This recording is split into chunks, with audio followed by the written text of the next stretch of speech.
The Mafia boss froze. When he saw the poor maid was identical to his dead wife. The hallway smelled like bleach and lilies, cheap air freshener sprayed to mask the stench of loneliness. I'd been scrubbing the same marble floor for the past 10 minutes, not because it was dirty, but because my hands refused to stop moving. If I stopped, I'd feel everything. And lately, that was too much. This place, it was beautiful in a way that didn't belong to me. Tropical gardens manicured to perfection, sun pouring in through glass walls, everything whispering wealth and detachment. I existed on the edges, the background, uniformed silence. I pushed the mop forward. A gust of wind from the open balcony brushed over my skin and I froze. Goosebumps. Why? It happened sometimes. These sudden jolts. Like my body remembered something my mind had buried too deep. I'd wake up drenched in sweat, heart racing, the taste of iron on my tongue. Then nothing. Just silence inside my skull. Blankness where a life should be. They told me I had a trauma-induced memory block. The past is gone, they said. You're lucky to be alive. Am I? Room 407. I knocked once, then entered. The suite was empty. Checkout day. I moved quickly, stripping the bed, folding towels, spraying the mirrors. My movements were automatic, detached, until I turned toward the window and saw him, a man standing alone on the balcony of the penthouse across the garden courtyard. Tall, dark suit, hands in his pockets like the whole world owed him something and he was done waiting. He wasn't looking at me, not directly, but something about him made the air tighten in my lungs. I stepped back from the window. My hand trembled. I dropped the glass spray bottle and it shattered on the floor. Damn. I knelt to clean it up, heart pounding like I'd run a mile. What the hell is wrong with me? I didn't even know his name. I'd never seen him before, but my skin burned like it remembered his touch. Get a grip, I whispered, clutching the shards with a rag. I caught my reflection in the mirror, pale, wide-eyed, frightened of a stranger. A knock at the door startled me. I stood too quickly and hit my shoulder on the edge of the dresser. Pain bloomed. The supervisor stepped in. Hurry up, Elena. Guest coming to check in soon. I nodded and forced a smile. She left. I exhaled sharply. By the time I returned the cart to the service hall, he was gone. But something lingered in the air. Like heat. Like memory. I hated this feeling. This ache for something I couldn't name. Later, I sat behind the employee break room, sipping warm water. My shift was over, but I didn't want to go back to the dormitory. That place felt just as hollow as the one inside my chest. The door creaked open. I didn't look up until I heard the footsteps stop directly in front of me. You dropped something, a voice said. Low, smooth, with a weight that slid down my spine like ice. I lifted my gaze, and the world slipped sideways. It was him, the man from the balcony. His eyes, God, his eyes, burned into me like they knew every corner of my soul. I opened my mouth. No words came. He handed me a folded white cloth. You left this in the hallway. I took it without thinking. Our fingers brushed. Something inside me cracked. And then his voice again, almost too soft to hear. Elena. He said my name like it was a prayer. Or a curse. I couldn't breathe. She said nothing, just stared at me with wide, uncertain eyes. Her fingers still curled around the cloth I handed her, like it might tell her who she was. And in that moment, God help me, I wanted to lie to her. I wanted to tell her everything and nothing. That her name was once a symphony. That I've heard her laughter in my nightmares and her screams in my prayers. That I died the day she disappeared, and every heartbeat since has been borrowed, angry time. But I couldn't speak. My tongue was heavy with grief and restraint. The doctor's voice echoed in my head like a blade. If she remembers too fast, she could break. You could lose her all over again, this time for good. So I stood there, holding her gaze like a man staring into the past and the present at once. She blinked, uncertain, and the spell fractured. Thank you, she whispered, and the sound of it, her voice, real and close, sliced straight through my ribcage. I nodded, careful not to move too fast, too much. You're welcome. She turned to go. My hand lifted before I could stop it. Elena. She paused, looked back. Yes? I should have let her walk away. I should have turned my back, swallowed the ache, but I couldn't. Not when I'd waited a decade just to see her face again. I'm sorry. I didn't mean to startle you. Her brow furrowed slightly, eyes narrowing. Do we know each other? Every part of me screamed yes. Every memory, every scar, every night spent staring at the ceiling with her name carved into my chest. But I smiled softly, masking agony with civility. No, I don't think so. She nodded slowly, but she didn't move. Her eyes lingered on me, searching for something. Recognition maybe, or just a feeling she couldn't name. I've had memory problem, she said quietly, voice almost ashamed. Sometimes I think I see someone. It's like my body remembers. but my mind doesn't. I felt my throat tighten. I understand, I said, and I did, too well. The silence between us pulsed, thick, uneasy. Her breath hitched like she was going to speak again, but instead, she turned and walked out of the break room. I didn't follow. I stood there, trembling beneath a suit that weighed like armor. My heart was hammering against my ribs, screaming to be let out. My hands curled into fists, nails digging into my palms. I didn't feel the pain. I didn't feel anything but her presence lingering like perfume I used to know. Elena, alive, breathing, but shattered. I closed my eyes and pressed my back to the wall. The world spun. 10 years. 10 fucking years. I'd held her body in my dreams, buried her in my memory, grieved her in silence. And now, she was here, in front of me, empty of all that I couldn't take it. I left the hallway and walked fast, past the luxury and the meaningless smiles, past the weightless conversations of the rich. I made it to my suite and slammed the door shut behind. I tore the tie from my hands were shaking, my vision blurred. I wanted to destroy something, anything. Instead, I fell to my knees in the middle of the floor and buried my face in my hand. My shoulders shook. My breath came in gasps. I clenched my jaw until it ached, but it wasn't enough. A sound escaped me, low, broken. I tried to stop it. I couldn't. Not this time. Why her? Why again? Why like this? I stayed there for I don't know how long, until the storm passed, until I could breathe again without tasting salt. When I finally rose, the mirror caught me. I hated what I saw. A ghost. A monster. A man built of violence and I straightened my suit, washed my face cold, and then I walked to the balcony. She was there again, below, near the courtyard, pushing her cart, her hair tucked into a braid, her eyes low, focused. She had no idea I was watching. She had no idea she was mine, and I had no right to claim her. Not yet, but I would stay close. I would be gentle. I would rebuild her from the edges inward, until she looked at and saw us. I pressed a hand to the glass and whispered to no one, "I'll bring you home, even if I have to lie to the stars too." And in that moment I swore something I couldn't take back. I would make her fall in love with me again, even if it killed me. The sound of the ocean rolled through the courtyard like a whispered secret, soft enough to make me pause, loud enough to drown out my thoughts. I pushed the cart across the tiles, the wheels squeaking in a rhythm that matched my pulse. Every time I glanced toward the upper balconies, my chest tightened, as if my ribs remembered fingers pressing there. I told myself it was nothing, just a guest, just another passing shadow in a place full of them. But my body betrayed me, trembling, skin humming as though it recognized a ghost. I bent to pick up a stray napkin and straightened slowly, breathing in the humid air, and there he was again at the far end of the garden, standing in a wash of sunlight, the man in the dark suit, still, watching without watching. His presence wasn't loud. It was magnetic, like a current under my skin drawing me closer, while my mind whispered no. My palms slipped against the handle of the cart, damp with sweat. I wanted to run. I wanted to go to him. Both impulses felt like fire in opposite directions. I turned sharply and almost collided with a boy. He was standing near one of the pillars, holding a book too big for his hands, looking up at me with eyes that stopped me cold, gray-green, like the edge of a storm, eyes that felt familiar. He smiled, shy but steady. "You're Elena, right?" His voice cracked faintly with youth, but there was a weight in it, a composure I wasn't expecting. I nodded, startled by my own hesitation. "Yes. How do you know my name?" He tilted his head. "My father said you were helping him with some arrangements." He said it politely, but something flickered in his face, like a secret he wasn't supposed to tell. "I'm Matteo." Matteo. The name curled inside me like a chord I almost recognized. My heart stuttered. "That's a beautiful name," I murmured. "How old are you?" 12. He smiled again, faint, like a candle trying to stay lit. "You're different from the other staff. You feel different." His honesty cut through me. I tried to laugh, but it came out brittle. "Do I?" "Yes," he said simply. Then after a pause, "You remind me of someone." He looked down, embarrassed by his own words. I swallowed hard.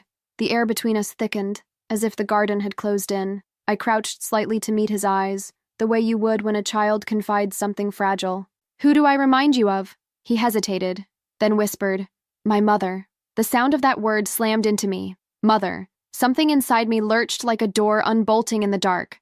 My breath caught. Images flickered. A lullaby. A tiny hand wrapped around mine. A man's shadow leaning over me. But then it was gone, leaving only an ache. I pressed a hand to my temple. "I'm sorry. I don't know why that..." Matteo's eyes widened. "Are you okay?" I forced a smile, swallowing the tremor in my throat. "Yes, just a little dizzy.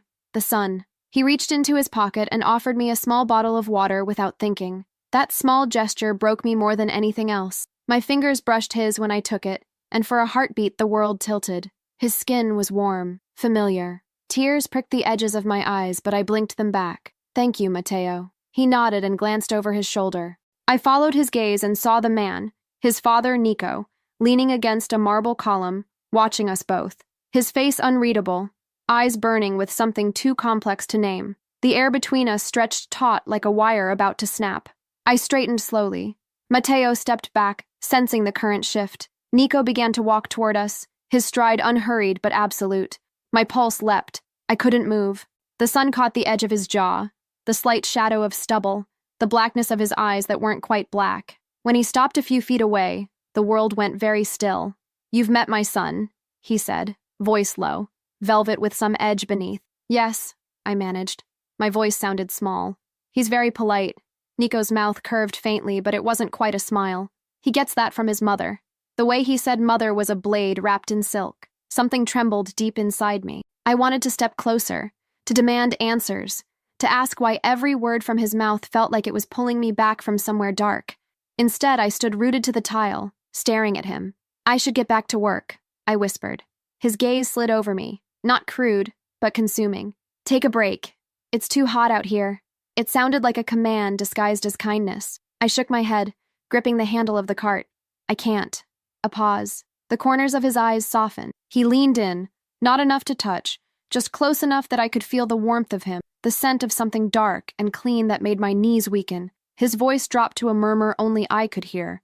"Then at least drink the water. For me, for me." 2 words that hit harder than they should. I lifted the bottle Matteo had given me and sipped, my throat dry, eyes locked on his. For a moment, it felt like I was standing on the edge of a memory, one gust away from falling in. "Good," he whispered.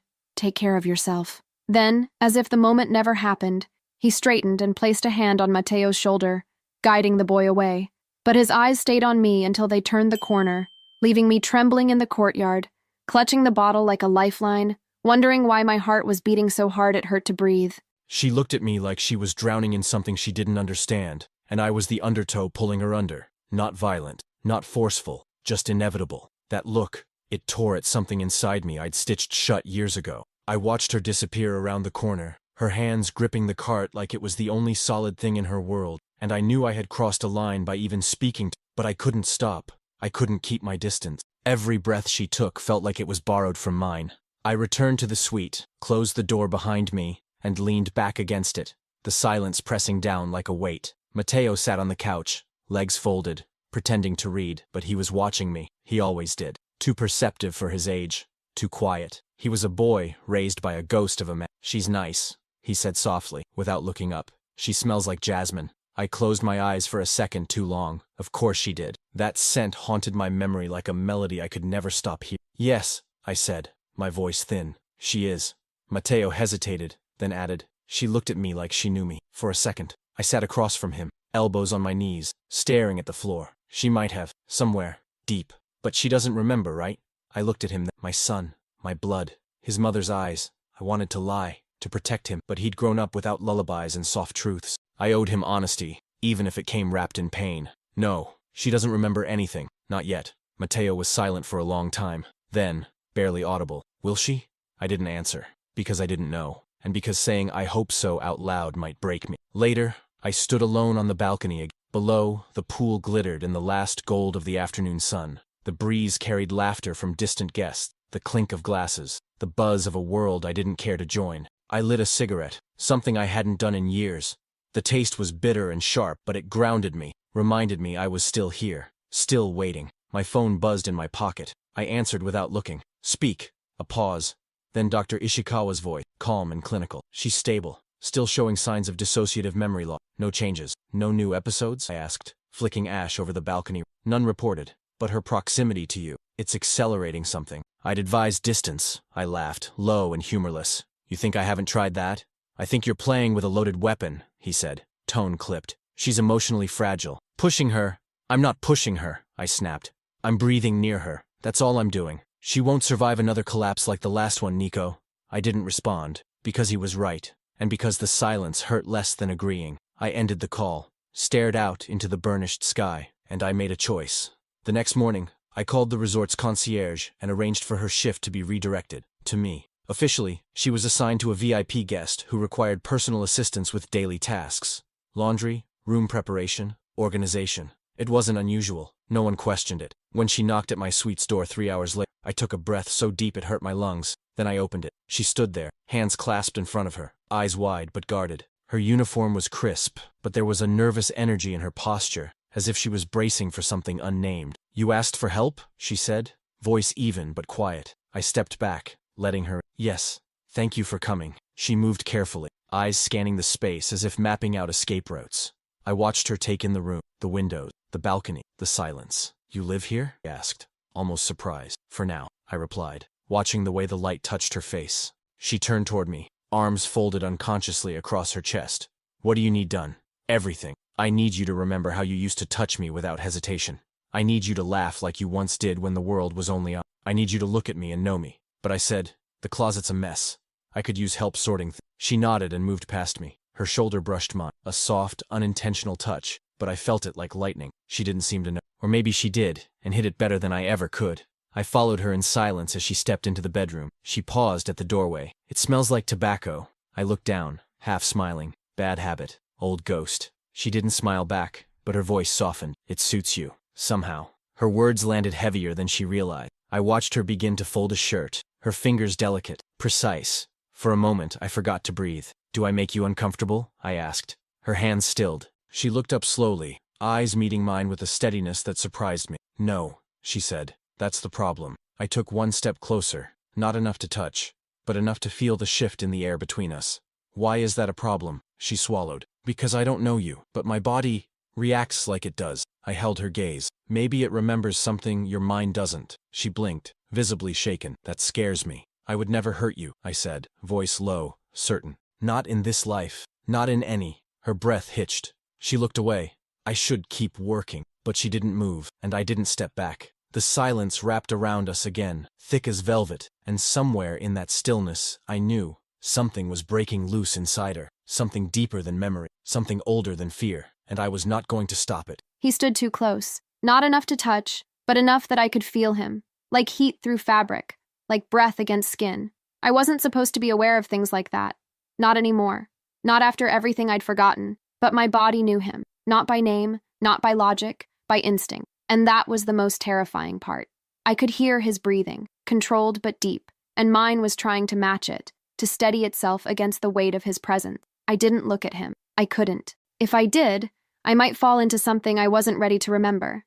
Instead, I focused on the shirts I had started folding, the perfect creases, the order I could cling to. "You don't need to be afraid of me," he said, and his voice didn't just enter my ears. It wrapped around my spine, threaded beneath my ribs, gentle, but with a gravity that made it hard to stand still. I swallowed, eyes fixed on the collar of a white shirt. "I'm not afraid of you. I'm afraid of myself." That made him go quiet. Then, softly, "Why?" "Because I wanted you to touch me. Because when you speak, something inside me rises like smoke, like something ancient waking up." I almost said it, but the words caught in my throat. "Because I don't trust what I feel," I said instead. "It doesn't make sense." He stepped closer, just a fraction, just enough to let me know he'd heard everything I wasn't saying. Not everything has to make sense. Sometimes the body remembers before the mind is ready. I closed my eyes. I hated how much sense that made. I hated that his nearness didn't make me shrink. It made me ache. A slow, unfamiliar ache that pulsed low and hot and wrong only because I didn't understand it. "You shouldn't say things like that," I whispered. Not to him, but to the air between us. He didn't move. "Like what?" "Things that sound like promises, or confessions, or temptation." He exhaled slowly. I felt it more than heard it. "What if they're all three?" I opened my eyes then, and turned to face him. It was a mistake. He wasn't beautiful in a traditional way. He was sharp, scarred, masculine in the way war is, something forged through pain and held together by quiet fury. But his eyes, God, his eyes, they softened everything. And when they looked at me, I didn't feel invisible. I felt seen, exposed. "You make it very hard to breathe," I said before I could stop myself. His lips curved, barely. "So do you." A silence stretched between us, ripe and trembling. I could hear the sound of distant water, the faint chirp of birds beyond the window, but everything inside the room felt suspended, like the seconds were holding their breath with us. He reached for a folded shirt beside me, our hands brushing, and my entire body flinched. Not away, but toward. The contact was so brief it could have been accidental, but it echoed through my skin like a scream. I took a step back. I should go. He didn't stop me, didn't argue, just said my name, low and reverent. Elena. I paused with my hand on the doorframe. When you dream, he said, do you ever wake up crying and you don't know why? My throat tightened. Yes. And in those dreams, am I there? I turned my head slightly, not enough to meet his gaze, just enough to let him hear the crack in my voice. Sometimes, I think you are, but only as a shadow. He took a slow step forward, and my heart began to stutter. I was real to you once, he said. You were mine, and I was yours. You don't have to remember it for it to still be true. Tears burned behind my eyes, sudden and hot, and I hated how easily he unraveled me. That's not fair, I whispered. No, he said. It's not. I gripped the edge of the door, trying to find balance. I don't know what you want from me. I don't want anything from you, he said, stepping back as if to prove it. I want something for you. What? Yourself, he said simply. All of her. Even the pieces you're afraid of. I closed the door behind me and walked away before I could shatter completely. But every step away from him felt like betrayal, and I had no idea why. She left like she was running from something she didn't have words for, and I let her, though every instinct inside me screamed to follow. Not because I wanted to stop her, but because I couldn't stand the silence she left behind. It clung to me, thick as smoke, soaked into the fibers into the shirt she had folded, now sitting too neatly on. Her scent still lingered in the air, something soft and aching, jasmine, and I stood there, surrounded by what she didn't know, drowning in everything I did. I walked to the window and watched her disappear around the corner, shoulders tight, hands clenched. She moved like someone carrying a storm just beneath her skin, and I had no right to want to be the one she broke that storm against. But God, I did. I wanted her fury, her sorrow, her everything, even if she gave it to me without knowing why. I didn't sleep that night. I lay in bed with my eyes open, staring at the ceiling like it might offer answers. It didn't. It never had. Instead, I heard her voice echoing through the quiet. Those last words, I don't know what you want from me, twisting in my chest like a blade. If she only knew. I didn't want forgiveness. I didn't want mercy. I wanted her breath in my lungs again, her laughter filling the spaces in me I'd let rot. I wanted to kneel before the woman who'd unknowingly burned me back to life. By morning I was raw. Matteo noticed. He always did. He studied me over breakfast, cautious and silent, his gaze too much like hers. Eventually, he set down his fork and whispered, "Is she going to I didn't look. I don't know. If she does, what happens to us?"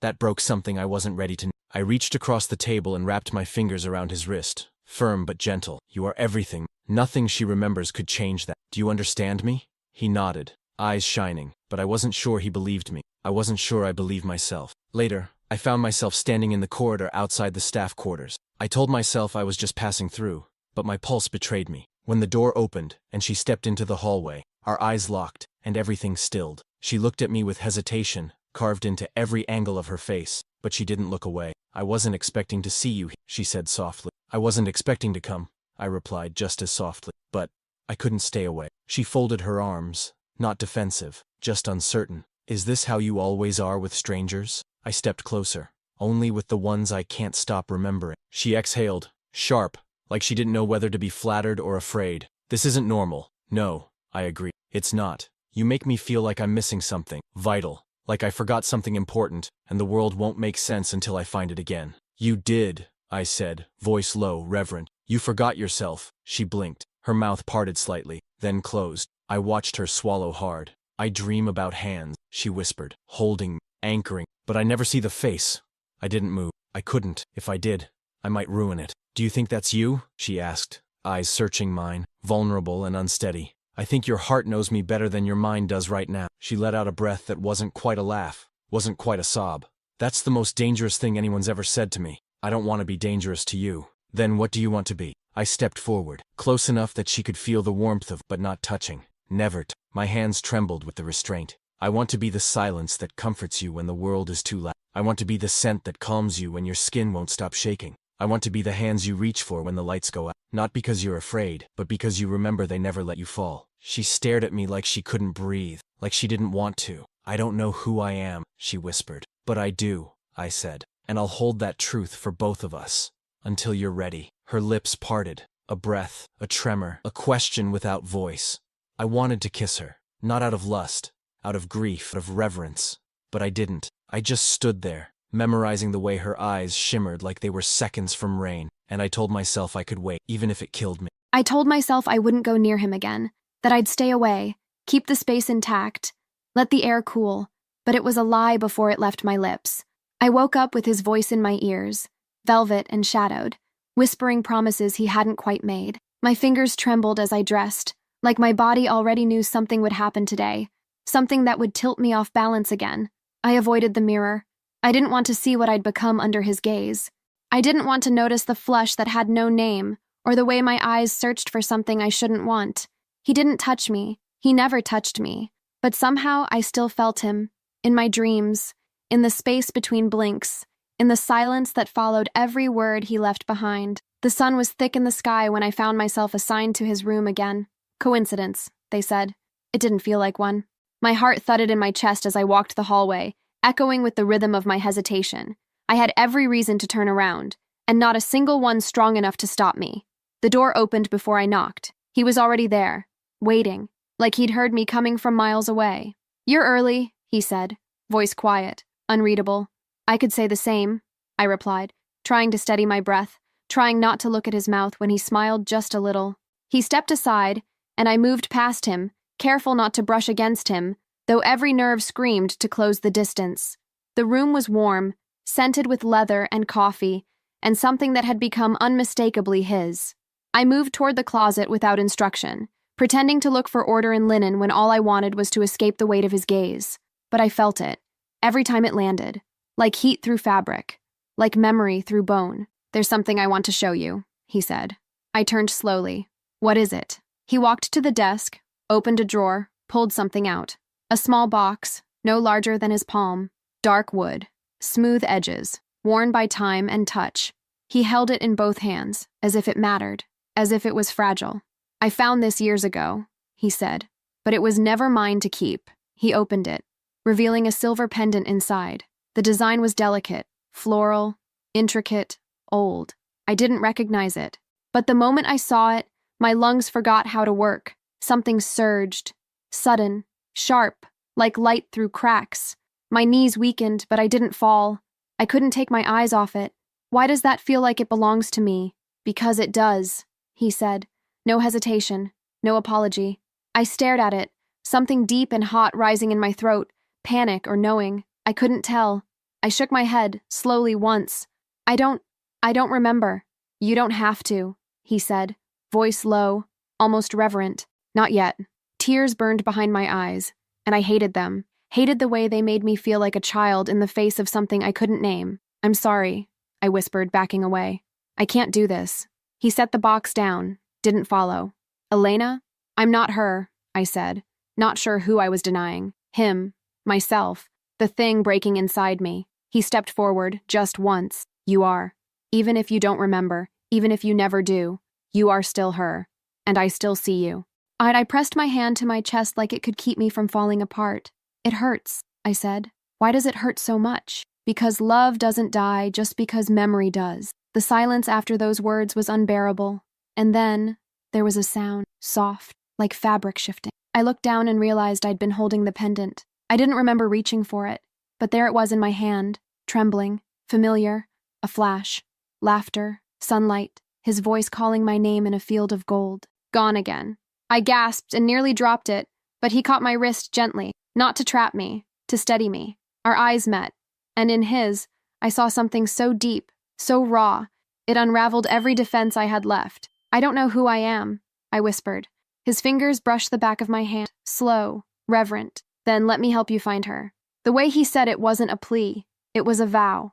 I watched her fingers close around the pendant like it was a living thing, something sacred, something stolen and returned. Her eyes shimmered, not with recognition, not yet, but with something older than memory. Ache. I would have given anything to take that weight, to carry it for her the way I had for the last 10 years. But I knew better. Some pain can't be held by anyone else. Some pain has to be felt all the way through. And still, I would stay. I would be here when the waves came, when the past broke through the dam, When she drowned, I'd be the one diving after her. She didn't let go of the pendant. She didn't move. She just stood there, trembling, breathing like each inhale cost her something. I took a step back, not because I wanted distance, but because I didn't trust myself to stay near without reaching for her again. I had tasted restraint, and it was bitter, but I couldn't rush her. I couldn't scare her. The fragility in her eyes was the kind that comes just before a shatter. You remembered something, I said softly. Not a question, just a thread between us. She nodded, once, barely, a feeling. It wasn't a picture or a place, just sunlight. And your voice. I closed my eyes, the ache blooming in my chest like fire. That's more than enough. Her fingers tightened around the silver. I don't know how to live with this. These pieces. They don't fit. They don't have to. Not yet. They just have to exist. She turned to me, slow, deliberate, her face unreadable, but her eyes, God, those eyes. They held a question wrapped in fire. Why are you doing this? My breath caught. Because I lost you once. And I don't believe in letting the universe win twice. She blinked, and I could see it. The moment something inside her fractured. Not in a way that broke her, in a way that made space, for truth, for memory, for me. I feel like I've been walking through fog, she whispered, and every time you speak, something clears, just a little. But I'm scared. I'm scared of what's on the other side. You should be, I said, voice low, honest. The truth is never kind, but love is patient, and I'll wait on the other side, no matter how long it takes. She looked away, toward the window, where the light was soft and gold, cutting shadows across her skin like silk. Her profile was etched in quiet sorrow, but something else too. Longing. You keep saying things, she murmured. Like what? Things that make me feel like I belong to you. I took one slow step closer. You don't. Not now. Not until you say it. You used to. Entirely. Her breath hitched, barely audible. And if I never remember, then I'll spend the rest of my life showing you why you should've. The silence that followed was unbearable, magnetic. Her head tilted slightly, her lips parting as if to speak, then closing again. The tension between us was no longer subtle. It was electric, thick, a wire pulled taut and trembling. I should go, she said, voice raw, as though it hurt to form the words. I nodded, though it killed me. Let me walk you back. She hesitated, then nodded once.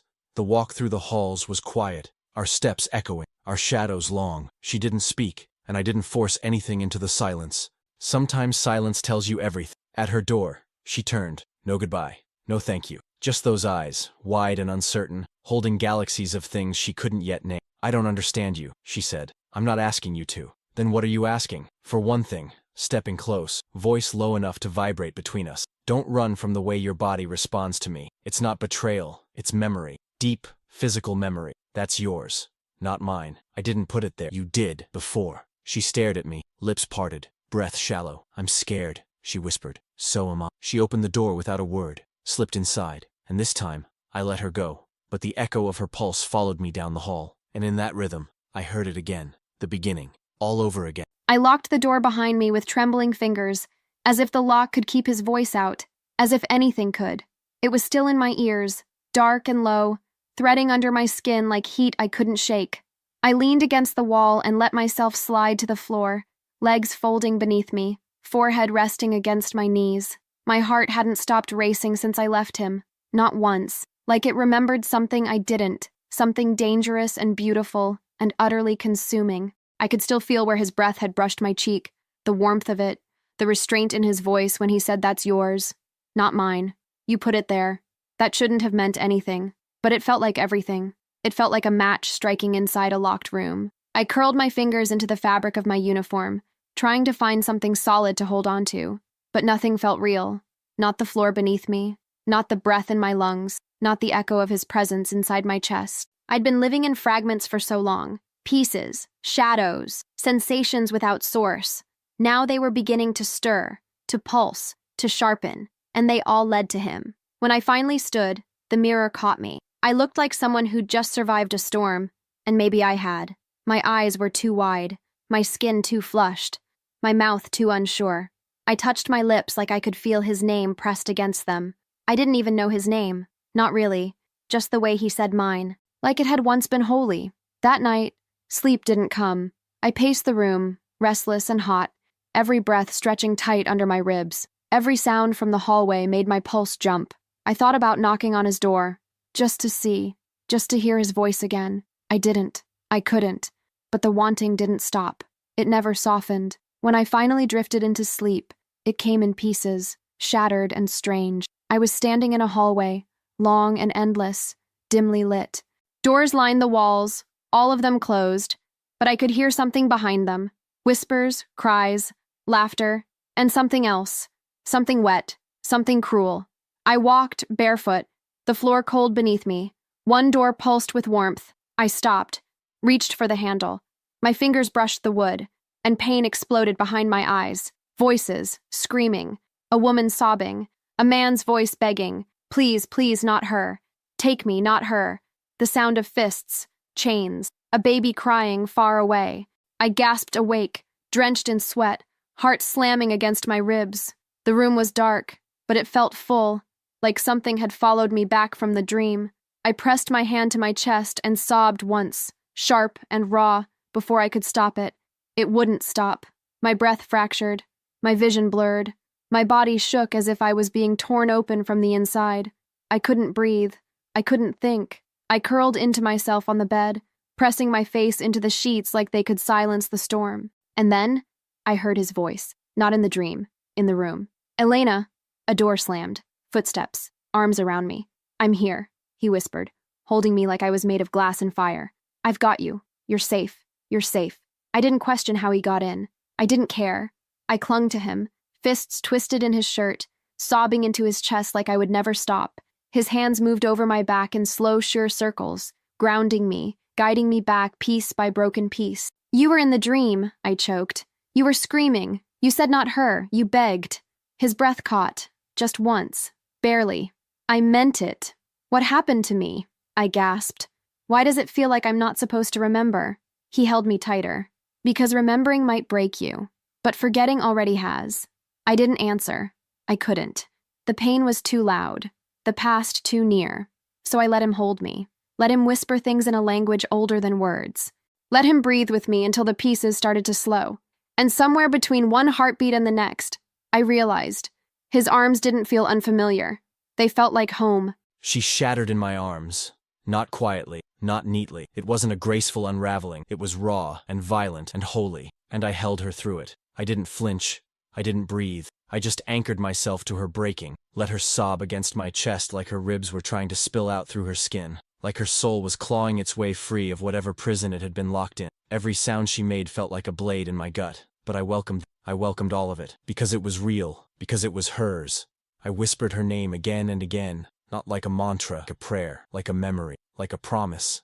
Her fingers were tangled in my shirt, her body curled into mine like she didn't know where she ended, and I began, and I didn't care. I'd give her every inch of myself if it helped her find even a single piece of who she used to be. Her breath hitched against my neck, her voice raw, shaking. "Why does this hurt so much?"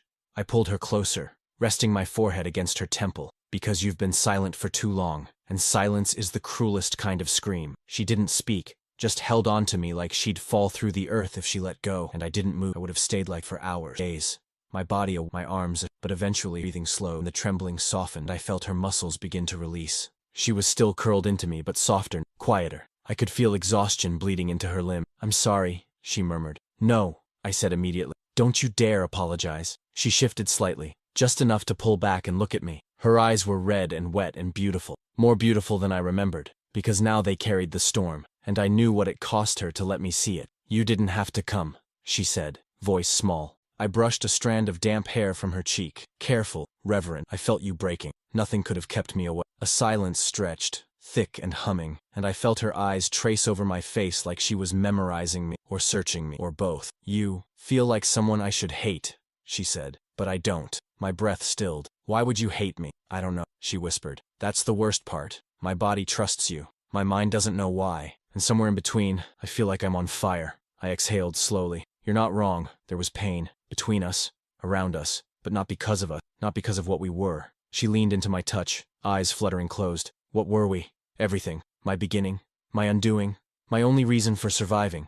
I didn't say it. Not yet. Instead, I let my thumb brush beneath her eye, slow and sure. "You'll remember, when you're ready." Her lips parted like she wanted to argue, but no words came. Just breath. Just heat. I should have stepped away. Should have given her space to breathe, but I didn't. I couldn't. My hand lingered against her cheek, the space between our mouths growing thinner, tighter, charged with something unspoken. Her gaze flicked to my lips.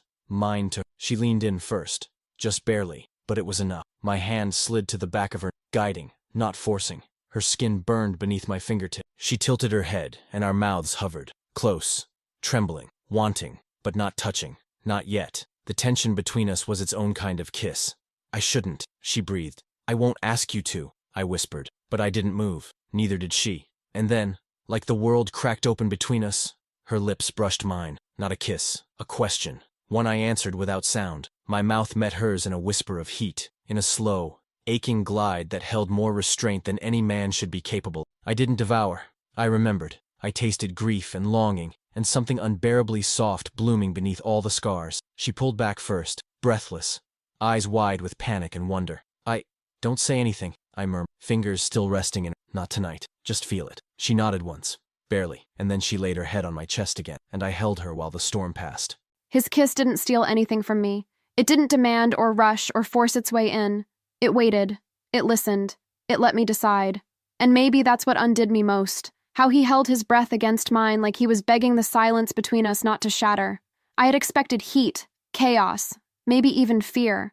But instead, it was slow and trembling, like we were remembering something sacred in each other's mouths. I didn't know him. Not fully. But I didn't need to. My body already had. Afterward, I lay curled against his chest, not sleeping, not speaking, just breathing in the weight of what had just passed between us. He didn't ask questions, didn't try to fill the silence. His fingers moved slowly through my hair, tracing invisible patterns that soothed without softening the ache in my chest. My name sounded different when he said it now, like it belonged to someone he'd fought wars for. Maybe it did. I should have pulled away. I should have gotten up, left the room, reclaimed whatever distance I still had. But I didn't want to. I didn't want the cold, or the quiet, or the confusion waiting on the other side of that door. Here, in his arms, nothing made sense, yet everything felt true. I dreamed of a field, I whispered, his hand stilled in my hair. Tell me. It was golden, endless, wind in my hair, someone laughing, a child. I think it was mine. His chest rose beneath me, slow and deep, as if he were holding back a storm. You used to love that place. Did it exist? Yes, he said. It was real, just like the child. I sat up, slowly, searching his face. Was it ours? His jaw tightened. His eyes didn't waver. He still is. The air cracked around me, sharp and bright and cruel. I couldn't find my breath. We had a child? He nodded, and the gentleness in his expression gutted me. You carried him through hell, and I've been raising him in its shadow. My hands trembled as I gripped the sheet, pulling it tighter around myself like it could hold me together. Why didn't you tell me? Because the doctor said the shock could destroy you. Because every time you looked at me and didn't know me, I broke. But I couldn't risk breaking you more. The tears came before I could stop them, hot and silent. I turned away, pressing my palm to my mouth. A child, a son, living, breathing, waiting. And I'd forgotten him. My body remembered, but my mind, it had betrayed me. What's his name? I choked. Matteo. I repeated it under my breath like a prayer I was scared to say too loud. Matteo. I saw him, I whispered. He smiled at me. It felt like something I'd lost was staring right back. He loves you, even without knowing why. My voice cracked. And I left him. No, he was taken from you. Don't carry guilt that doesn't belong to you. But it feels like it does, I said, voice small. All of it. The absence, the forgetting, the ache that never made sense. His hand found mine, warm and sure. That ache was him, and me, and every part of yourself that waited in the dark for your return. I turned to him slowly, tears tracking down my cheeks. How do I face him? Like a mother, he said, like a warrior. Because you are both. I couldn't stop shaking, but I didn't pull away. I don't know how to be her again, I whispered. He leaned forward, resting his forehead against mine. Then let me help you remember. One heartbeat at a time. And in that moment, I wasn't Elena the stranger. I wasn't the lost woman, or the fragile memory stitched together with fear. I was his, and I was hers. The woman I used to be, and I was Matteo's, even if I didn't remember how. She said his name like it was holy and broken all at once, and I felt something rupture inside me. Matteo. It had taken her a single whisper to make that name heavier than it already was, and she didn't even know the half of it. She didn't remember the night she held him for the first time, shaking from pain and joy. She didn't remember the way he clung to her shirt in his sleep, the way he used to cry when she walked too far from him. And now, here she was, This version of her, shattered and haunted, grieving a child she didn't know she had, while the boy who carried her blood smiled at her like he recognized something she'd forgotten to love. She stayed in my room the rest of the night. We didn't speak much after that, just silence and the sound of her breathing, the weight of everything she couldn't yet carry pressing against us in the dark. I didn't touch her again. I didn't need to. She had already given me more than I deserved, her trust, or at least the beginnings of it, and I wasn't going to poison that with need. Not tonight. By morning, I found her sitting on the balcony wrapped in a blanket, barefoot, staring at the horizon like it was a question she couldn't answer. The light hit her face with a kind of reverence that made my chest tighten. She looked more herself like that than I'd seen in weeks, maybe more than ever, like her soul was inching its way back. I brought her coffee, careful not to say too much. She took it with a soft thank you, her fingers brushing mine. That touch wasn't accidental. I felt it. She didn't flinch. "I want to see him," she said, eyes still on the sky. I nodded. "He wants to see you." A pause. She didn't look at me. "I'm scared." "I know. What if he looks at me and sees a stranger?" "He won't." "What if I look at him, and I do?" That silence cut deeper than any answer I could have given. So I gave her none, just my hand, open, palm up on the table between us. She stared at it, then slid hers into mine, and that was enough. We arranged it quietly. I asked Matteo if he wanted to join me for a walk. He said yes with a small smile, but there was curiosity in his eyes. He felt it too, something shifting beneath the surface. He was sensitive like her, watchful, still in all the ways that mattered. We met her near the edge of the gardens, under the banyan trees where the breeze was thick with the scent of. She stood waiting, hair tied back, hands clasped in front of her like she didn't trust them not to betray her. She looked up as we approached, and her breath caught. I felt it. I saw the way Matteo slowed, his eyes narrowing slightly, his mind calculating something too large for his 12-year-old. Elena smiled, soft. "Hi, Matteo." He tilted his head. "Hi." That was it. The whole world in 2 syllables. They stood facing each other, 2 pieces of the same soul trying to remember the shape of their bond. She knelt slowly, her hands shaking as she reached out. Not to touch, just to offer. He didn't take it. He stepped forward and wrapped his arms around, and she broke. Not loudly, not violently, but fully. Her arms came around him like instinct. Her hands cradled the back of his head. Her body trembled as she held him. Not as a stranger, not as a memory, but as his mother. He didn't say anything. He just held on. I turned away, just for a second, because the sight of it, the 2 halves of my world finding each other, was more than I could carry without breaking too. She looked up at me then, over Matteo's shoulder, her eyes glassy, mouth trembling. "Thank you," she mouthed. I shook my head once. Slow. "You don't thank me for breathing. You don't thank me for surviving. You just hold on, and never let go." He felt like a dream I never wanted to wake from. And Matteo, God, Matteo, he fit against me like he had always belonged there, like his little arms remembered a mother my mind had forgotten. I held him tightly, afraid that if I let go, the fragile thread stitching this reality together would dissolve, and I'd be lost again. But he didn't pull away. He stayed, steady, warm. His heartbeat, soft and fast against my chest, was the most human sound I'd ever known. It made something inside me break loose and scatter like ash into light. When he finally stepped back, he looked up at me with a seriousness too heavy for his age. "You smell the same," he said quietly, and I almost collapsed. I smiled through the sting in my throat. "How would you know that?" He shrugged. "I remember. Sometimes I forget things, but not smells, or the way someone's voice makes you feel safe." I knelt again, cupping his cheek. "You remember my voice?" He nodded. "It sounds like sleep and stories." I couldn't speak. I could barely breathe. I just touched his face like I was trying to memorize it through my skin. "I want to know everything about you. Will you tell me?" He smiled, wide and proud. "Everything? Everything." He started talking then, about his books, his favorite color, the time he fell in a lake chasing a dragonfly. His words tumbled like water, full of life and the kind of joy I hadn't known I'd missed. I listened with reverence, like each syllable was a gift I hadn't earned but would die to keep. Nico stood a little apart, watching us, his hands in his pockets, his expression unreadable. But his eyes were full, so full. Later, Matteo ran ahead toward the koi pond, and I turned to Nico. My body felt strange, lighter, wound tighter. Everything inside me buzzed like something electric and quiet had taken root. "I remembered something," I said. He tilted his head, eyes locked to mine. "Tell me." "A hallway," I whispered. "Long, cold. I was barefoot. I think I was looking for someone, but every door I opened led to nowhere. And then I heard crying. A baby. My chest started hurting like something was tearing open from the inside out." Nico took a slow step toward me, his voice careful. What else? There was a woman screaming. I think it was me. His jaw clenched. I saw it. The flicker of pain. And underneath it, rage.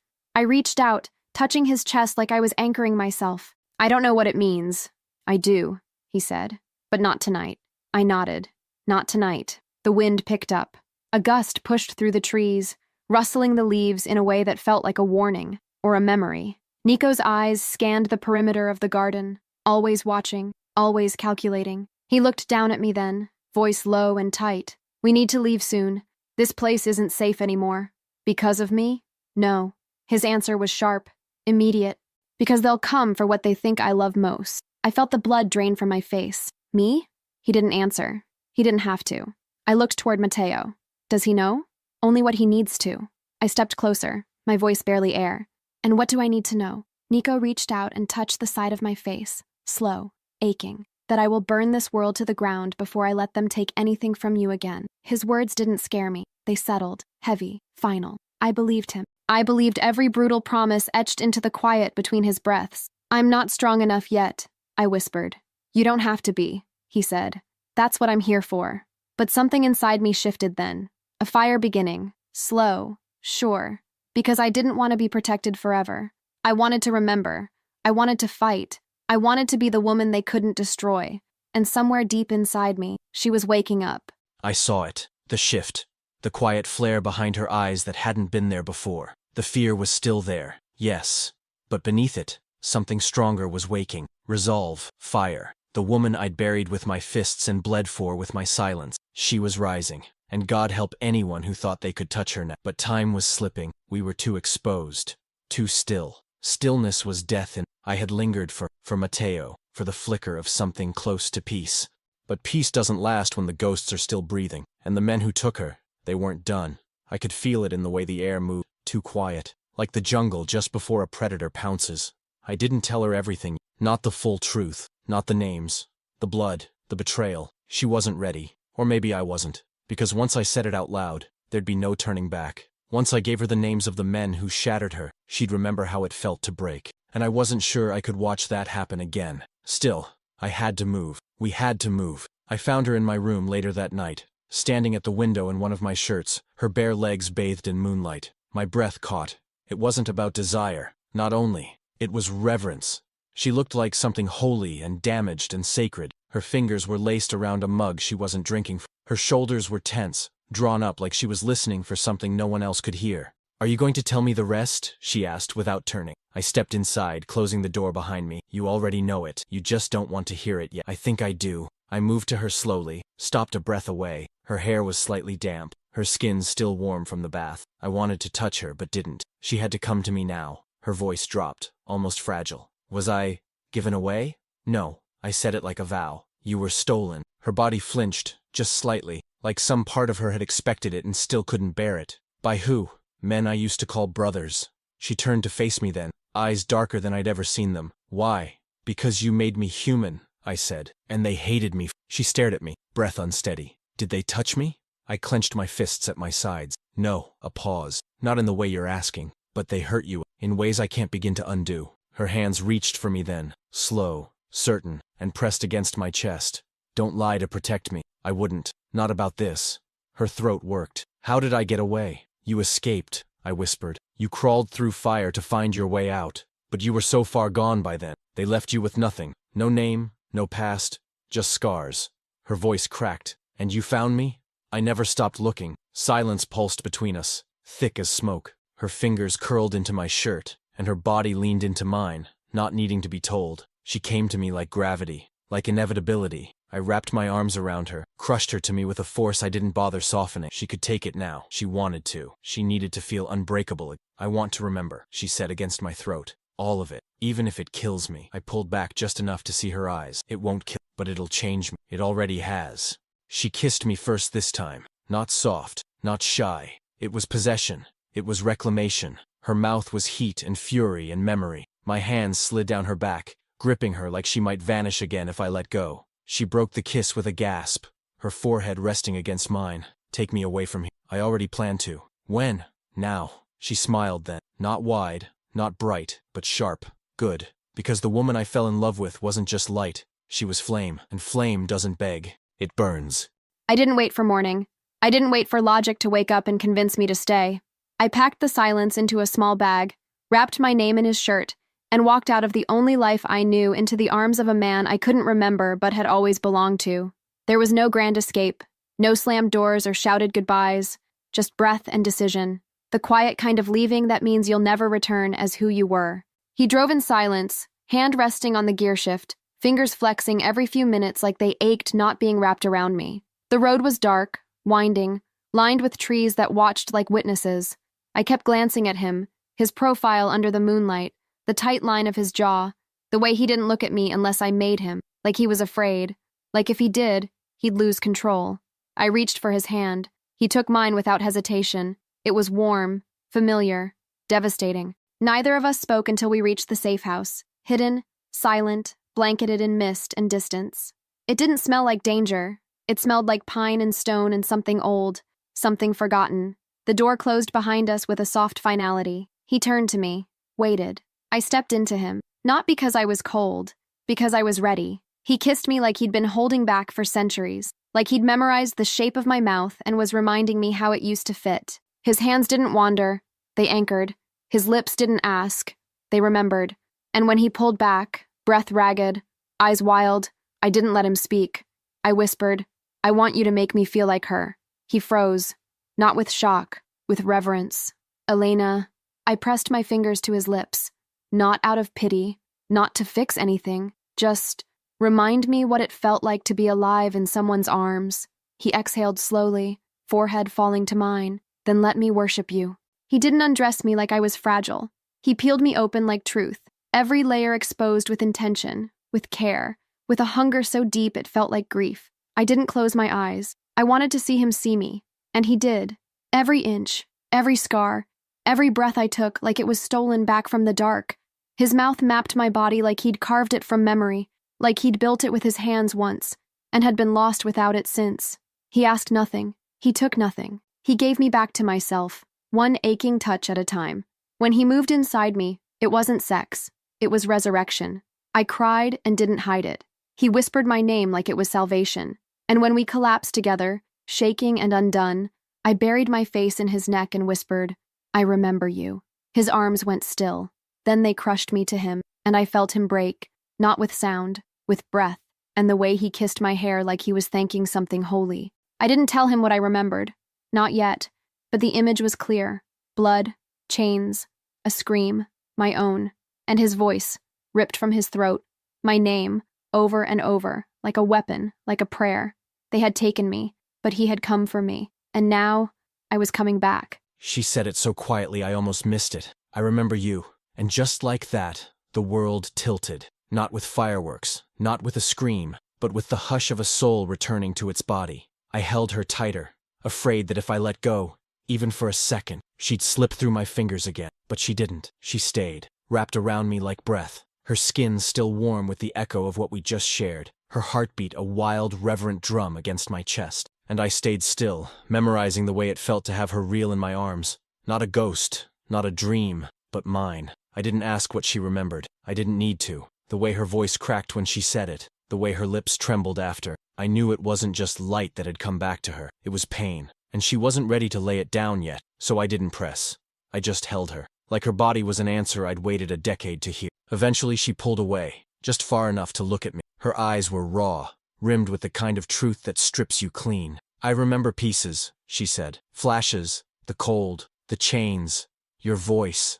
My throat tightened. "I tried to reach you. You did." I nodded once, slowly, because if I spoke again, I'd break, and she didn't need my grief. She needed my strength. She reached up, touched my face. Her thumb brushed the scar at my jaw. "They hurt me," she whispered, "but not like they meant to. Not forever." I closed my eyes, leaned into her palm. "I will never touch you again." A silence pressed in around us, thick, watchful, almost reverent, and then her fingers slid down my neck, slow, delicate. "There's something else," she said, voice low, like it might shatter the air if she wasn't careful. "Something different." "What is it?" She looked away, then back, her gaze steady, terrified, unshaken. "I think I'm pregnant." I didn't move, not for a full breath. Then another. "You think?" She nodded. "I felt it. I didn't want to say anything until I knew. until I felt like I could carry it. And now, my hand found hers, laced through her fingers. Now you can. Her voice wavered. Are you angry? I almost laughed, but it came out like a breath too full. No, Elena, I'm not angry. Then what are you? I looked at her, really looked. The curve of her lips, the fear in her shoulders,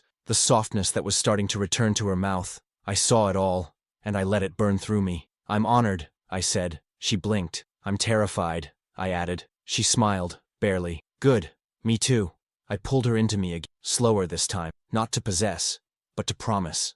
I kissed her forehead, then her temple, then the space just beneath her ear, and when she shivered, I whispered, we'll make a new world, Elaine, just for us, just for him, or her. Her arms came around me tighter. Do you think we deserve that? She asked. No, I said, but we'll take it anyway. And in the hush that followed, I felt it, a shift, a peace I didn't trust but needed. Her body, now carrying more than just scars. Mine, now holding more than just vengeance. We had been fire and ruin. Now maybe we could be something else. Maybe we already were. The moment the words left my mouth, I felt them settle in the space between us like something alive, pregnant.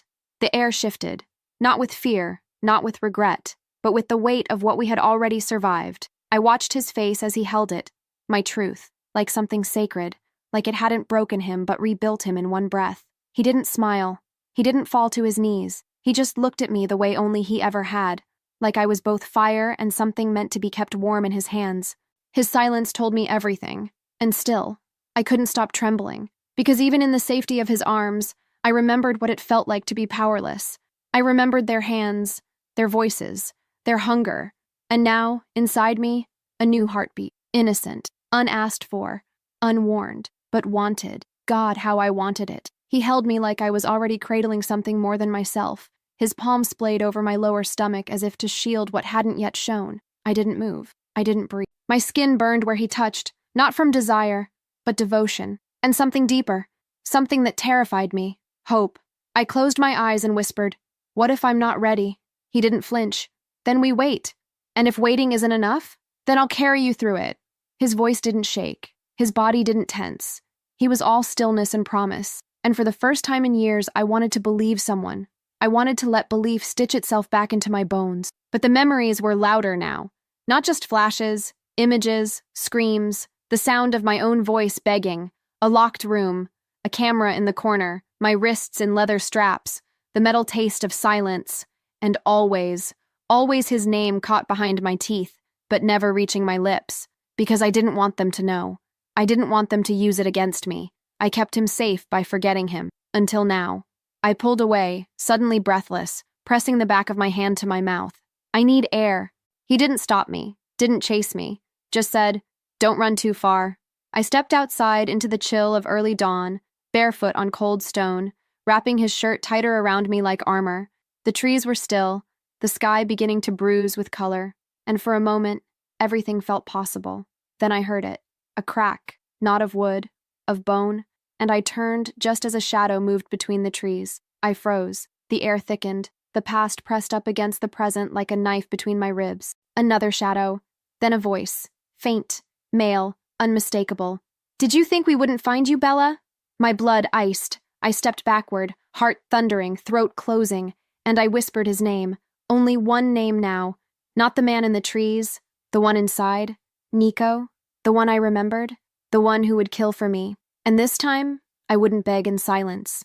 I heard her voice before I saw her. My name, not screamed, not whispered, but ripped from her throat like something primal. And in that instant, I knew. They had come. I was already moving before the mug hit the floor and shattered. My body moved faster than thought, faster than fear.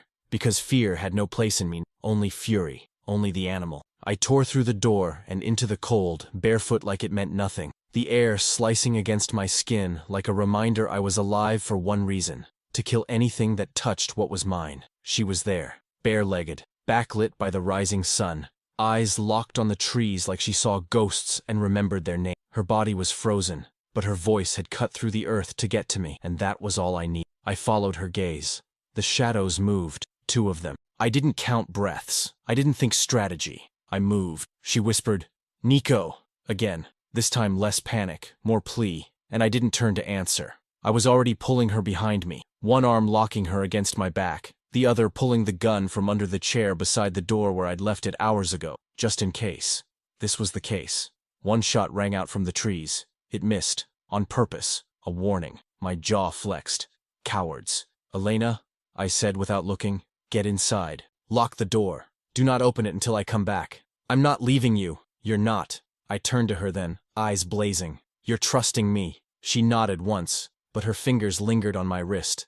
That touch grounded me in ways nothing else ever had. Then she stepped back, slow, controlled, eyes never leaving mine until the door clicked shut. I turned toward the trees and walked forward. They stepped out together side by side, just like they used to. Matching suits, matching sneers, like time hadn't stolen 10 years from us. Like they hadn't carved her out of my life and tried to bury her while I watched. Lorenzo, I said slow, even. Cassini grinned. You always did say our names like a man saying last rites. Lorenzo cocked his head. She looks good for a ghost. She's more alive than either of, I said. But not for long. They laughed. Like this was a game. Like we hadn't played it before, and they hadn't lost everything. Do you think you've won, Nico? Cassini asked, stepping forward. One night of heat, and you think she's yours again? She was never yours to take, I said, raising the gun, steady. And she's not the same woman you... She remembers. You made sure of that. Lorenzo shifted. I saw it. The flicker of unease. Good. You're outnumbered, he said. No, I said calmly. You're already dead. Then I pulled the trigger. The first shot took Lorenzo in the shoulder. Not lethal. Not yet. I wanted him conscious. I wanted him to hear what I was going to do to Cassini. Cassini lunged. We collided. Fists. Elbows. Blood. It wasn't clean. It was war. I saw her face in flashes. Elena, bound, broken, screaming in the dark, and it fueled me. I don't know how many blows I landed before I was on top of him, pressing the barrel to his throat.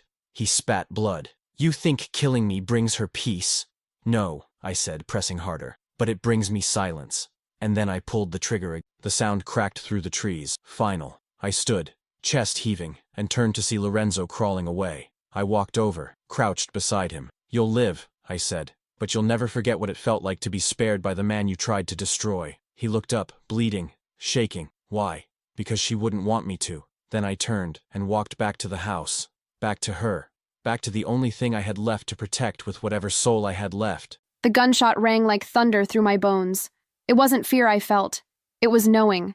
Knowing what he was willing to do for me. What he would become again. Without hesitation. If it meant keeping me safe. I didn't flinch.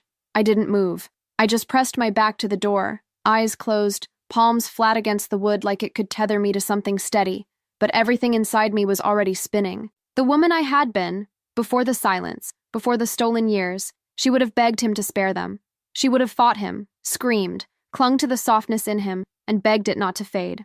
But I wasn't her anymore. I had no use for mercy now. Not for monsters, not for those who dragged me into the dark and branded me with screams. And so I stayed still, listening, waiting, heartbeat climbing into my throat. When the handle finally turned and the door opened, he stood there. Blood splattered across his chest, breath uneven, eyes still burning with the aftershock of violence. But his hands weren't shaking, his body wasn't tense. He had already made peace with whatever he'd done out there. He did it for me, and I didn't look away. I walked to him. He closed the door behind me, the lock clicking like punctuation. You're safe, he said, voice low, raw. It's done. My hands reached for his shirt, fingers brushing the blood that didn't belong to him. Did they beg? His eyes darkened. No. Good. I didn't kiss him. I didn't hold him. I just rested my forehead against his chest and breathed him in. Salt and metal and something more brutal than either. Love sharpened into a weapon. His hand cradled the back of my head, careful not to press. He knew I was trembling, even if I wouldn't let myself fall. I didn't think I could want someone like this again, I whispered. Like what? Without shame, without softness, just want. Whole and sharp and real. His breath hitched. I watched you walk into that forest, I continued, voice shaking, and for a second I thought, if he doesn't come back, they'll kill me anyway. Because whatever part of me survived before, it won't survive losing him now. He pulled me closer, his mouth near my ear. I'll never leave you behind again, even if the world burns to stop me. Then let it burn. I lifted my face and he kissed me. Nothing soft, just heat and truth, and the kind of ache that swallows everything else. He tasted like rage and rain, like something ancient clawing out of the grave. My hands fisted in his shirt, and I didn't care about the blood between us. the history, the cost.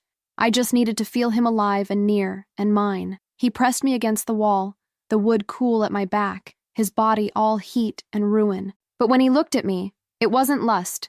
It was reverence. Like I was holy again. Like he could see every fracture in me and wanted to kiss each one until I forgot how they got there. "Do you trust me?" he asked, breathless. "With everything I am." His hand found my stomach, palm warm, steady. "Then let's live for what's growing in you. Let's be ruthless for that." Tears blurred my vision. "Can I do this?" "You already are." The door stayed locked. The past stayed buried. And in his arms, I finally felt like something that couldn't be taken again. She didn't break when I killed for her. She didn't recoil from the blood or the silence I brought back into the house. She didn't ask for apology. She didn't flinch when I touched her. That's how I knew. This time, I wasn't just holding the woman I loved. I was holding the fire they tried to bury and couldn't. And God help me, I would never put it out. She sat at the edge of the bed, legs drawn up, wearing only my shirt, her hands resting lightly over her stomach, as if she could already feel the life growing inside her. Her eyes weren't afraid anymore. They were haunted, yes, but clear, sharp, focused. She looked like someone who'd walked through death and carved her name into the stone on the way out. I didn't speak. I just watched her breathe, memorizing the rhythm of it, the quiet strength she didn't even know she carried. She turned to me slowly, as if she'd sensed the moment I stopped pretending not to stare. "You said they were your brothers." "They were." I moved to the window, needing distance I didn't want. "I bled with them, killed with them, built everything we had together. And the moment they saw something in me that didn't belong to the business, something soft, something human, they decided it had to be cut out." Her voice was steady. "Even now, me." I nodded once. "You." She stood, walked to me, barefoot across old wood, her arms wrapped around my waist from behind, her cheek pressing between my shoulder blades. I exhaled like her touch had knocked the wind out of me. "I'm still here," she whispered. "And so are you." I turned, pulled her into my chest, my hand curling into her hair. "I don't deserve this. You, him, this child." She looked up, eyes blazing. "You don't get to decide that." "I do." The way she said it didn't leave space for protest. It was final, fierce, and holy. I kissed her hard, not to silence her, but to show her the war inside me that she was. She melted into it, into me, like we were speaking a language older than forgiveness. My mouth moved over hers with desperation and awe. Every breath we shared tasted like survival. When we pulled apart, her forehead rested against mine, our breath tangled. "What now?" she asked. "Now we disappear," I said. "Somewhere they'll never find us. A place where no one knows my name, or your. And Mateo? He's already waiting. He knows the plan." Tears shimmered in her eyes. "You planned all this?" "I've been planning it since the day I lost you. I never stopped." She kissed me again, this time slower, deeper. Her fingers slipped behind my neck, holding me there like she didn't trust the world not to steal me too. "You don't have to protect me," she whispered. I smiled against her mouth. "That's not how this works. I protect you because I love you, because I'm yours." She closed her eyes, one tear escaping. "And I'm yours." We stood like that, wrapped in each other, heartbeat to heartbeat, while the sun climbed through the trees and spilled across the floor like light after. And in that stillness, I knew this wasn't the. It was the beginning of something savage and sacred, and no one would ever take her from me. The air here smells different, softer. No bleach, no sweat, no burnt memory laced into the walls. Just salt, earth, wildflowers. The kind of quiet that isn't silence, it's peace. I wake with the sun on my skin, his arm around my waist, our son's laughter echoing down the hallway.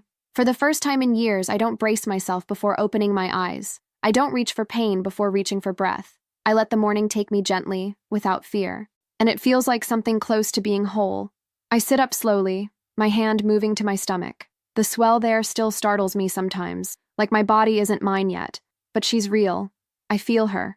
A flutter beneath skin, a whisper of becoming. I don't know how I know it's a girl. I just do.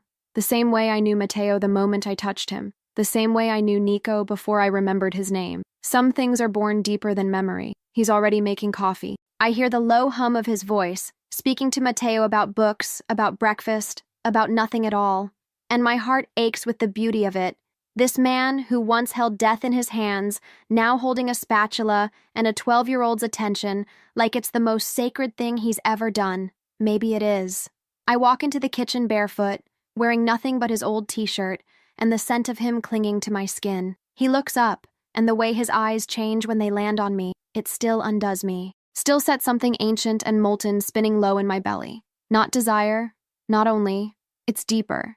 Recognition, reverence, the kind of look that says, I found you once, and I'll find you again, no matter how many times the world tries to bury you. Good morning, I say, my voice still half asleep.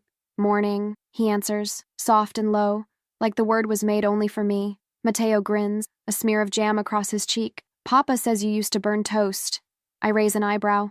He told you that? Twice. I laugh, and Nico chuckles into his mug, unrepentant. It's easy, this life. Not perfect. Not clean. We still wake some nights from dreams soaked in blood or breath caught mid-scream. We still check the locks 3 times, still pause when a car slows near the house. But the weight of those years isn't crushing anymore. It's just there, like a scar, faded, earned. Later, I find Nico in the garden, fixing the fence, his back slick with sweat, muscles flexing beneath sun and effort. I walk up behind him, wrap my arms around his waist. He stills, then lets out a breath that sounds like peace. She kicked, I whisper against his spine. He turns to face me, hands resting over mine. Yeah? Hard. Like she's already fighting. He smiles, and I see it all over again. The man who burned the world to bring me home, now lit with something softer. Father, lover, protector. Mine. I hope she has your fire, he says. I shake my head. Yours. She'll need it. He pulls me close, mouth near my ear. She'll have both. And I believe him, because I'm no longer the girl they broke. I'm the woman who lived, the mother, the wife, the flame, and nothing, no shadow, no scream, no name whispered in fear, can take that from me now. She falls asleep before the stars finish claiming the sky. One hand curled around her belly, the other resting near my side, her fingers lightly brushing the edge of my ribs, as if she needs to keep touching something solid, even in sleep. I watch her for a long time. I always do. It's not obsession, it's memory. It's the quiet reverence of a man who knows exactly how close he came to losing it. Not once, not twice, but every time he let his guard down and believed peace was permanent. The house is quiet. Mateo's door is shut, but I know he's not asleep. He listens to the night the way I used to, like it might turn on him. But lately, the sharpness in him has dulled. He laughs more, forgets to check the windows, and that is the truest proof of safety I could ever give him. But I don't forget. I still keep a gun under the floorboard. I still memorize license plates of passing cars. I still wake up some nights gasping for breath, the weight of her name on my tongue like I'm back in that room, watching her disappear. I never told her what it did to me, what her absence hollowed out inside my chest. And I never will. Because what matters isn't the pain, it's this. Now. This moment. Her breath steady in the dark. Her warmth tucked beneath my arm. Her life, our life, quietly growing between her ribs again. I trace her face with my eyes, not touching, not needing to. I know every angle by heart, every freckle, every line carved by time and sorrow and laughter. There's more softness in her now, but also steel, and I'm in awe of both. She is no longer something I need to shield. She is something I stand beside, weapon drawn, knowing she'll have one too. She stirs slightly, a sigh escaping her lips. I kiss her forehead and slip from the bed, moving through the house like muscle memory. Every creak of the floor is familiar. Every shadow knows me. I step outside, barefoot on cold stone, the night air wrapping around me like something ancient. The stars are bold tonight, reckless, burning like they know we made it. I light a cigarette I won't finish and look out toward the trees. The same trees where they once found us. The same trees I bled in, killed in, buried the past in. There's no fear now, just a watchfulness, a knowing. The kind that never really leaves a man like me. I hear footsteps behind me, light, bare. She slides her arms around my waist from behind, her belly pressed to my back, her cheek resting between my shoulder blades. You're always awake when I need to know I'm safe, she says. I take her hands, kiss her knuckles. You are. She doesn't speak again. She doesn't have to. We stand like that in the dark, the world finally quiet, our ghosts finally fading, and for the first time in a long, brutal life, I let myself believe in something as dangerous as peace. Not because I've earned it, but because she has. Se você chegou até aqui, então sente como eu, sente fundo, silenciosamente, e por isso, de verdade, obrigada. Sua presença neste momento final significa mais do que palavras conseguem dizer. Ela dá sentido a cada página, a cada pausa carregada de respiração, a cada dor e cada promessa que escrevi com a alma. Se esta história tocou você, mesmo que só um pouco, me ajude a levá-la mais longe. Seu like, seu comentário, seu compartilhar, são gestos simples que dizem ao mundo, essa história vale ser ouvida. Escreva algo, mesmo que seja um estou aqui. Isso aquece, fortalece, me faz continuar. E se ainda não for inscrito, inscreva-se. É gratuito, mas o que se constrói aqui não tem preço. Ative as notificações, se quiser ouvir cada novo sussurro que nasce em forma de história. E se sentir no coração, envie essa narrativa para alguém que precise de colo em forma de palavras.